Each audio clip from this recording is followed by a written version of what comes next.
V ospredju in najbolj vidni so nogometaši, ampak nogomet je veliko več. Nepogrešljivi so tudi vsi, ki ga povezujejo v poslovni svet. Nogometna zveza Slovenije skrbi za stike z njimi. Gre za aktivnosti, ki jih redno izvajamo, gre za naše sponzorje in pokrovitelje oziroma tudi partnerje, s katerimi na marketinškem področju delamo že nekaj časa. Z novo vsebinsko bogatejšo ponudbo bo še tesnejši partner Loterija Slovenije, saj je nogomet njen osrednji produkt.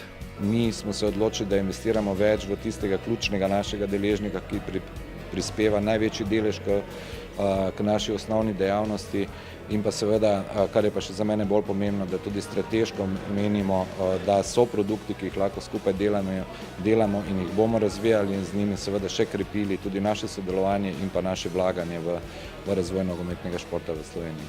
Gre za produkt, ki ga je Športna loterija prepoznala, skozi nogomet skomunicirati spremembe, ki jih ima v Športni loteriji, uvajanje novih produktov, novo strategijo in mislim, da je Nogometna zveza Slovenije ali pa nogomet kot šport oziroma kot produkt pravi način, da se te spremembe skomunicirajo.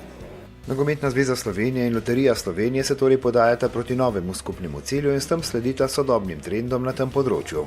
V jesenskem delu bomo naredili skupni produkt za Nogometno zvezo in sicer prva in druga nogometna liga, kjer bo produkt ločen kot stavni produkt in na katerega bodo naši igralci lahko stavili. Najpomembnejši vidik zastavljenega sodelovanja je seveda vlaganje v razvoj prihajajočih generacij.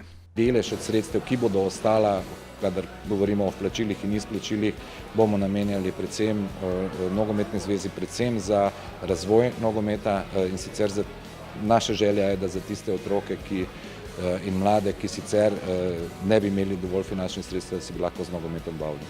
Nogomet ponuja, izziva in daje. Prav vsak lahko v njem najde nekaj zase. Odslej tudi z novostmi, ki sta jih skupaj zastavili naša krovna organizacija in Loterija Slovenije.